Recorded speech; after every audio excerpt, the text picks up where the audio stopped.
来看新冠病毒的疫情上界严重的国家美国，已经有10万人死亡，确诊的个案将近170万例，经济嘛受到拖累，至少有3900万人来失业。为了要赶紧来恢复到正常的生活，美国各州陆续恢复到经济活动。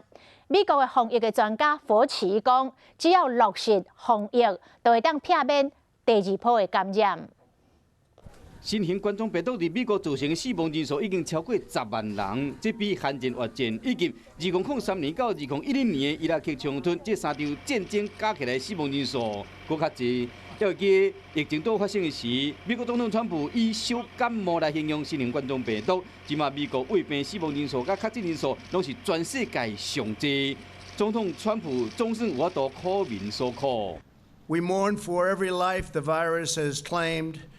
And we share the grief of all of you who have lost a loved one.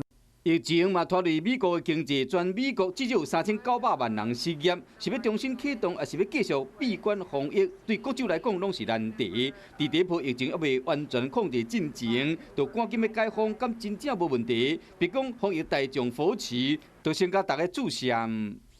That are the clear and effective identification, isolation, and contact tracing, we can prevent this second wave that we're talking about if we do it correctly. 美国联准会发表的资料显示，新型冠状病毒疫情严重损害经济，多数企业对着前途高度的无确定。